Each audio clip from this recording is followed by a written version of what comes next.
Today's story has a very distressing and graphic plot twist at the end, so viewer discretion is advised. But before we get into it, if you're a fan of the strange, dark, and mysterious delivered in story format, then you've come to the right place. Here on Tangled Logic, that's all we do, and we upload once or twice every week. If that's of interest to you, please consider hitting the like button. Also, subscribe to our channel and turn on all notifications so you don't miss any of our weekly uploads. Alright, let's get into today's story, 1 Morgantown. West Virginia is this beautiful place nestled at the bottom of a huge mountain range called the Green Mountains. It's a big-time college town, as the famous West Virginia University is located there. So, during the school year, the town is full of young people. And during the football season, the town is absolutely buzzing with excitement. The college isn't the only reason people live in Morgantown. Lots of families choose to live there because there's so much to do year-round. It's also relatively safe, and in general, it's an up-and-coming place with new shops, restaurants, and museums popping up every single year. But despite all of that, Morgantown is also known for something absolutely terrible: the story of Skylar Nees. In 2012, 16-year-old Skylar Nees was a sophomore in high school in Morgantown, West Virginia. She was a strata student and worked part-time at a Wendy's, which is a fast food restaurant chain. By all accounts, she was extremely well-liked by her peers and co-workers and had many, many friends. She was the only child of Mary and David Nees, and they absolutely adored her. David, in particular, was this big, burly man's man. He said that he spoiled his daughter rotten. The parents would say their daughter was full of love and life, and she was fiercely loyal. At times, she could be absolutely hilarious. One of Dave's fondest memories is when Skylar was a very young girl. He was home taking care of her by himself. That morning, as he's looking after her, she asked him if he would participate in one of her trademark tea parties. So David, the ever-dutiful father, walks over and says, "Of course, I'll participate in your tea party." He sits down in this little tiny pink chair, and his daughter, who's got her ballerina tutu on, is across the table, all smiles. She sits down in her little pink chair and hands him this little plastic teacup. He takes the teacup and sees there's water already inside of it. So he sips the tea inside of the cup and says, "Oh, it's so good, honey. You did such a good job brewing this tea." Skylar is just blushing. She is so happy and so thrilled that he liked her tea. Later that night, when Mary came home from work, she goes to her husband, Dave, and says, "Hey, how did it go? How was it looking after Skylar today?" Dave would tell her about all the things they did, including their big tea party. He would tell Mary that, this time she actually put water inside of the teacup, so it was actually like a real tea party. Mary stops him and goes, "Dave, Skylar's not tall enough to reach the faucet. How could she have put water inside of those cups?" It turned out Skylar was using toilet water to fill the teacups. Fast forward to 2012. On the night of July 5th, 16-year-old Skylar Nees had just finished a night shift at the Wendy's restaurant and just got home. She walks through the front door of her family's apartment, and as soon as she gets inside, she tells her parents she's really tired and wants to go to bed. So she hugged both of her parents, told them that she loved them, and then Mary and Dave watched their daughter walk down the first-floor hallway. Then they watched her open her bedroom door, go inside, and shut it behind her. The following morning, Mary and Dave both had to work, so they were up early. Skylar was not up. She was still in her bedroom. Her door was still shut. So they assumed she was just going to sleep in. Mary and Dave made breakfast, chatting and doing their morning routine. When it was time to go to work, they decided, let's not bother Skylar. She worked late last night. Let her sleep in. So the parents left without seeing or talking to their daughter. Later that afternoon, Dave came home early from work.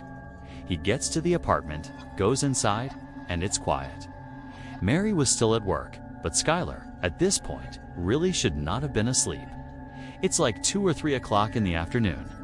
So he's thinking, she's got to be up around here somewhere. He yells out to his daughter, "Hey, I'm home. Where are you? What are you up to?" But there was no response. It was just silent. He walked down the first-floor hallway towards his daughter's bedroom and saw the door was still shut. She only kept that door shut when she was sleeping, so he's thinking, okay, I guess she must still be asleep. This is really late in the afternoon, so I'm going to knock on the door and see if she's okay. He knocks on the door and says, "Hey Sky, it's late in the afternoon, you gotta get up." But there was no answer. When he listened at the door, there was no noise coming from the bedroom. He thought that was pretty weird, so he knocked a few more times. He yelled out a few more times, and when there was no response, no answer, no sound, he opened the door. When he looked inside, Skylar was not there. Dave was thinking to himself, I don't think my daughter told me that she would be gone today, or at least not right now. He's trying to think, did she say something? Was she meeting someone today? He couldn't think of it, so he just pulled his phone out and called his daughter, but she didn't pick up. He called his wife, Mary, who was at work. Mary picks up, and Dave asked her, "Hey, have you seen Skylar? Or do you know where she is right now?" She would say, "No, I don't know where she is. Maybe she's out with one of her friends." After Dave hung up the phone with his wife, he wound up calling one of Skylar's very closest friends. Her name was Sheila. She had known Skylar since they were in second grade. They were practically inseparable. He had a good relationship with Sheila, so he just calls Sheila and says, "Hey, I haven't seen Skylar. She's gone right now. Do you know where she is?" Sheila would say, "No, I'm sorry, I don't. But I did talk to her last night. But, there was nothing unusual about our interaction. It was just normal texting about normal stuff." So Dave said, "Okay, thank you. If you could, please try to get in touch with Skylar. And if you do get in touch with her, please tell her to get in touch with us. Or if you hear anything about her, please just let me know." After Dave hung up the phone with Sheila, he kind of stopped and just looked around his daughter's bedroom and thought, maybe there's some clue in here about where she's gone. At first glance, really nothing seemed out of the ordinary. But when he walked around her bed and was looking inside of her closet, he saw the mesh screen that should have been mounted on the outside of her window was in her closet. He's thinking, why is that in there? There's no reason for it to be in the closet. Instinctively, he just turns around and walks over to the window that this screen is supposed to be on. When he looks down at the bottom of the window, he sees it's open. Barely just enough where you could maybe get your fingernails underneath the window and pry it open. So Dave reaches down and opens this window all the way, and because there was no screen on this window, he just stuck his head all the way out. His head is outside of the apartment, just kind of looking around, looking for some explanation of why this screen had been removed and put in her closet. He got his explanation when he looked straight down and saw on the grass outside, just several feet below this window, there was a bench, and the bench clearly had been moved there recently. For Dave, even though he had never heard of his daughter sneaking out of the house before and really didn't think that was something she would do, he's looking around, thinking, okay, the evidence in her room and now outside of her room really indicates that that is exactly what she must have done the night before. She must have snuck out. But as he's processing this, he's also thinking, okay, well, if she snuck out of the house last night and then snuck back into her room, why didn't she replace the screen on the window? And why didn't she close the window all the way? And then this morning, before she left to go wherever she went, why didn't she go outside and move the bench from under her window back to where it was supposed to go to avoid suspicion? Why didn't she do that? And then it dawns on him that his daughter must have snuck out the night before, but not come back yet. She's still out wherever she went. Dave was very concerned. However, he's thinking maybe there's a better explanation. Maybe I'm jumping to conclusions. Maybe she didn't sneak out. So he calls his wife to kind of just talk with her and figure out what they should do. They decide, you know what? This is concerning, but let's just give her a couple of hours to turn back up again. I'm sure she's fine." So they begin to wait. Then, at 4 p.m. that evening, Wendy's, the restaurant where Skylar worked, called Dave and said, "Hey, have you seen Skylar? She was supposed to work today, and she didn't show up. She didn't call. It's very unlike her. What's going on?" This was the tipping point. Dave and Mary knew something had to be wrong, so Dave called the police. 911, do you have an emergency? I have a 16-year-old daughter who apparently snuck out of her room last night. She has not been home, hasn't gone to work, can't get a hold of her from any of her friends. I am scared to death. Has she done this before? No. After Dave got off the phone, he and his wife began frantically figuring out what they should do. While the police are out looking, should they go out and look too, or should they stay here in case she comes home? Maybe she's hurt. Maybe they can help her if she gets here. So they're having this really difficult and stressful conversation when Mary's phone rings, and it's Sheila. Mary immediately answers it, hoping for some good news about her daughter. But Sheila asks Mary right away, "Hey, has Skylar come home yet?" And Mary says, "No, she hasn't. In fact, we just got off the phone with the police because this doesn't make sense. Something's wrong, and we're getting the police involved." When Sheila hears this, she kind of takes a deep breath. And then, after a little bit of a hesitation, she says, "Mary, I gotta tell you the truth about last night." She would go on to explain that the night before, Skylar had snuck out of the house. And so had she, along with their other very close friend named Rachel. Rachel was someone that Mary and Dave also knew very, very well. The three girls were kind of like best friends and totally inseparable. Sheila said the three of them snuck out, and in fact, they did this a lot. They would drive around town and smoke marijuana together. But this was not the big reveal. Despite this being fairly shocking to Mary and Dave, this was not the big reveal. The big reveal was that when they went out and snuck out of their houses and smoked weed together, they would make sure they never drove their car. Whoever was driving would never drive directly in front of any of their houses, because they were concerned that the noise from the car could wake up parents and then they'd get caught. So the way they would do it is, after they snuck out of their house, they would walk a block or two away from their house. And then they would call or text the other two, and they'd get picked up, and they'd go do their thing. When they got dropped off, they would get dropped off a block or two away from their home, and then walk the rest of the way. So Sheila told Mary that last night, like so many other nights, she dropped Skylar off about a block away from their apartment. Then Sheila and Rachel drove off, so they did not actually see Skylar enter her apartment. So they don't know for sure if she actually made it home. This was obviously horrifying for Mary and Dave to hear, because it totally opened the door for their daughter to have been abducted during this walk from the drop-off point back to her apartment. The street she was on was not well lit. It's the middle of the night. She's potentially high on marijuana, and so it seemed like that was a very realistic thing that could have happened, as horrifying as it sounded.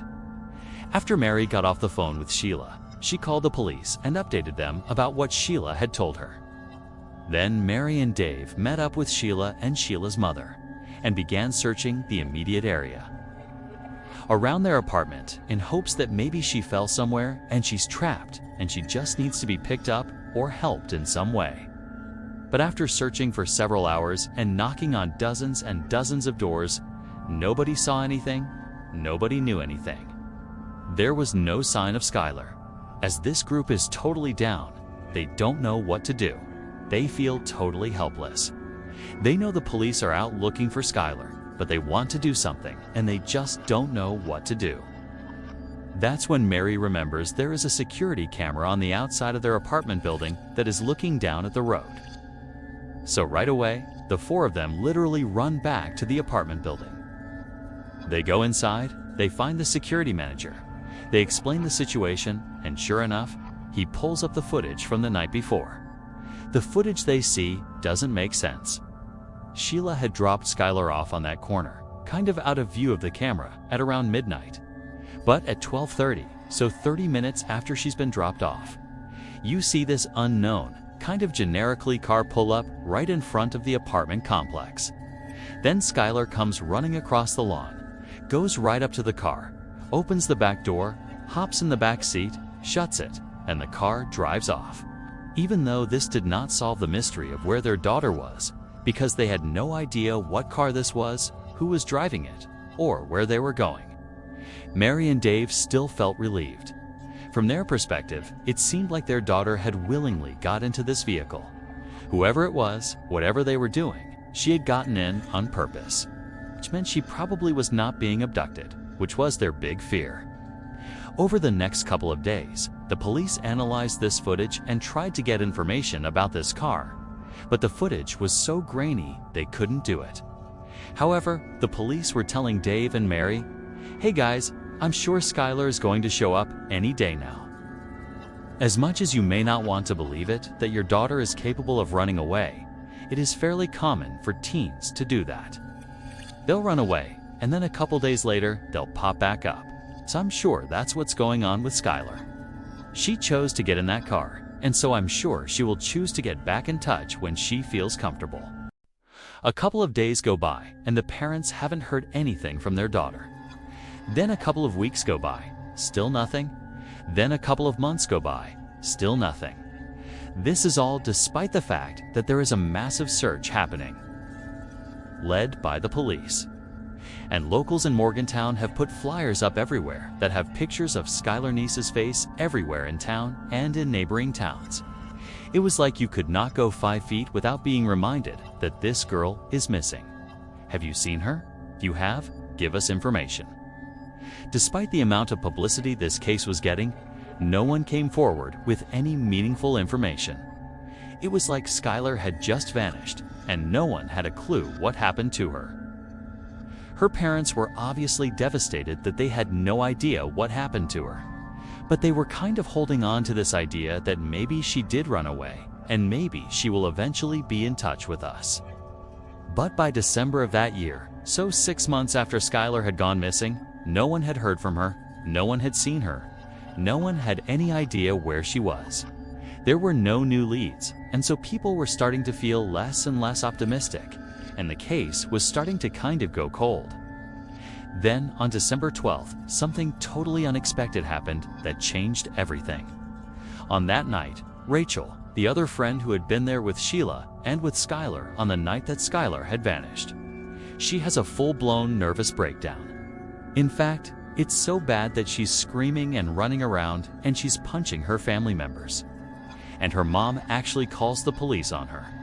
I have an issue with a 16-year-old daughter of mine that I can't control anymore. She's screaming. She's running through the neighborhood. Give me the phone. Hurry up. Oh God, hurry up, please. After this call was made, the police show up to Rachel's house and they take her away to a psychiatric hospital. Then, several days later, when she was released from that hospital, she went straight to the Morgantown Police Department. She walked inside and said, "I gotta get something off my chest about Skylar." Apparently, whatever it was that she had been keeping secret had just been too difficult to keep inside. It was quite literally driving her crazy. So the police said, "Okay, great," and they brought her into an interview room. They sat down and they said, "Okay, what do you got for us?" The following has been pulled from what Rachel told police. Back on July 5th, 2012, Skylar came home from that night shift at Wendy's. She goes inside her family's apartment, says goodnight to her mom and dad, goes into her bedroom, and she shuts the door. She's laying on her bed. She's on her phone. She's not going to bed quite yet, and as she's laying there, she starts getting text messages from Rachel and also from Sheila, asking her if she wants to sneak out that night. Now, Skylar didn't want to, and she said as much because she was actually hurting. She was mad at her two friends. According to some of her other friends that went to school with her, Rachel and Sheila. The three of them were totally inseparable, but lately, in the few months leading up to when she ultimately disappeared, there had been tension in their group.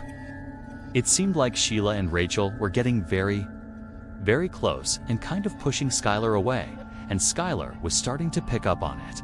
It was little things like Sheila and Rachel would show up to school in matching outfits, but they wouldn't tell Skylar beforehand, kind of leaving her out, or whenever they posted selfies of the three of them. Skylar was always relegated to the back, or kind of in some other way obscured, to make sure she was not the focal point of the picture. It was just very obvious that they were deprioritizing Skylar, and it was really hurting Skylar's feelings. So it seemed like her way of standing up to them and kind of telling them that she was upset was to turn down their offer of sneaking out and smoking weed with them. But over the next couple of hours, Skylar would eventually say, "Okay, fine. I'll come with you guys. I'll sneak out and we'll go smoke together." Just before 12:30 a.m. on July 6th, Skylar gets off of her bed. She walks over to her window. She lifts it up and she pulls the screen off. She walks over to her closet, puts the screen in her closet, and shuts the door to the closet. Then she walks back over to the window and crawls out and lowers herself down onto the grass below. Then she walks over and grabs the bench and slides it over and puts it right underneath her window. Then she stands on the bench and reaches up and pulls the window down, so there's just a little crack left so she can get back inside. Then she just waited by the side of the apartment, looking out towards the road. Right after 12:30, this car, the unknown car on the surveillance camera, pulls right in front of the apartment building, and Skylar runs over to it, opens up the back right door, and climbs inside. This unknown car was Sheila's car. Sheila was driving and Rachel was in the front passenger seat. It would turn out Rachel and Sheila lied about basically everything, including what time they picked up Skylar. So the three girls, they drive away from Skylar's apartment, and Sheila hops on a highway and starts driving northwest. Now, the girls did not immediately start smoking inside of the car. They decided instead they would actually drive to a location, get out, and smoke there. The place they decided on was a spot they had smoked at before. It was a known hangout spot for teenagers. It was located about 45 minutes away, just barely across the border into Pennsylvania. It was down this kind of old country road that nobody ever went on. So Sheila drives the car 45 minutes. She crosses into Pennsylvania. She finds the turn onto this old road. They drive down it a little ways until they're pretty far away from the highway, at which point Sheila pulls off the road onto the grass, parks the car. The three girls get out and they walk past the car a little ways down the path to a clearing on the right. There was a hill that went up on the right, and they would kind of sit on this hill looking downhill, and that would be where they would smoke. So the three girls, they sit down, they're all next to each other facing downhill. They're not facing each other. Sheila, who is sitting all the way to the right with the car being over to the left. She pulls out the marijuana joint and she's about to light it, but she realizes she does not have a lighter. So she asks Rachel and Skylar if they have a lighter, and they both pat themselves down. They're checking themselves. They don't have a lighter. Then Sheila says to Skylar, who's all the way to the left of the way they're sitting. So Skylar is closest to the car. She asks Skylar, "Hey, can you go in the car and get the lighter that I know is in there?" And Skylar said, "No problem." So Skylar, she stands up and she turns her back to her two friends. As soon as she starts walking, what she would have heard is the sound of her two friends standing up as well, and then loudly saying, 1, 2, 3. And on 3, Skylar would have felt two knives being plunged into her back by Rachel and by Sheila. In a panic, Skylar does not even turn around. She just starts taking off running towards the car, and she manages to run away from her attackers. But because of her grievous injuries in her back, she eventually slows down, at which point Sheila tackles her from behind. She gets her on the ground. She pins her on her back, and Sheila is trying to stab Skylar, but Skylar is doing her best to keep the knife off of her. At some point, Rachel comes running up beside them, and between Rachel and Sheila, they manage to hold Skylar's hands down. At which point, Sheila and Rachel began taking turns stabbing her in the chest and in the neck. The whole time Skylar is trying to defend herself, but it's impossible with these two on top of her. And at some point, she just kind of gives up, and she says, "Why are you doing this to me? Why are you doing this to me?" But they don't give her a reason. They just keep on going, and eventually, Rachel stops stabbing Skylar, but Sheila doesn't. Sheila keeps on going until, quote, her neck stopped making gurgling sounds. Once Skylar went still, Sheila stood up like it was nothing, and she and Rachel just walked away from her body back to the car. They went around to the trunk of the car, they opened it up, and inside were shovels, bleach, trash bags, rags. They had brought along a kill kit because they knew what they were going to do this night. So they start by cleaning themselves off. They get the blood off of them and off of their weapons. Then they take the shovels and they walk a little ways off of the road, kind of into the woods, and they try to dig a grave. But it would turn out the ground was too hard, and so they abandoned the grave idea and just grabbed Skylar's lifeless body and dragged it just about 6 feet off of the road and kind of chucked it against a log. Then they threw boulders and sticks and anything they could on top of her body.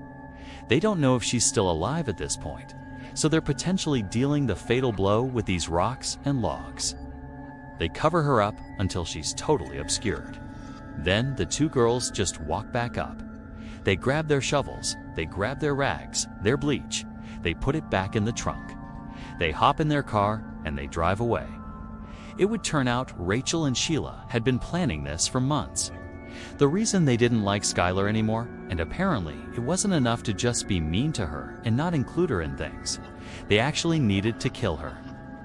So the entire night that they went out and snuck out, that was all planned. They knew Skylar did not want to come out and sneak out with them because they knew she was upset with them. And so they said whatever they had to say to convince her to leave her house and sneak out with them. So she did.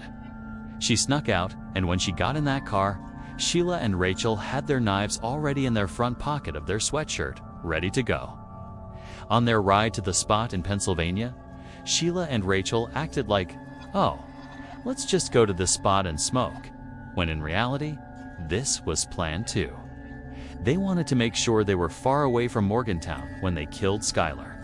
So when they got there and they walked down to their spot to actually begin smoking, Sheila and Rachel had intentionally not brought lighters, and Sheila had left a lighter in the car specifically so she could ask Skylar to go get it. Because the plan was, as soon as Skylar gets up to get that lighter and her back is to us, Sheila and Rachel had promised each other that they would count to 3 and then attack her. Ultimately, Rachel would be sentenced to 30 years in prison, but she'll be eligible for parole in 2023. Sheila would be sentenced to life in prison, but she would also be eligible for parole in 2028.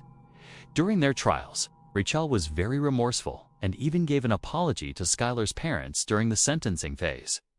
Sheila, on the other hand, smirked during her trial for most of the time. She was smiling and totally making light of it. She said she didn't do it. She was totally not remorseful, and she did not offer an apology to Skylar's parents. She did, however, leave an unbelievably cruel message on Twitter in March of 2013, when the police came out and officially said, "We have identified the remains in the forest in Pennsylvania as belonging to Skylar Nees." When that announcement was made, just a couple of days later, Sheila tweeted, "We really did go on 3." Sheila was arrested 1 month later. So that's going to do it, guys. If you got something out of today's episode and you haven't done this already, please consider liking this video. Also, subscribe to our channel and turn on all notifications so you don't miss any of our weekly 1 or 2 video uploads.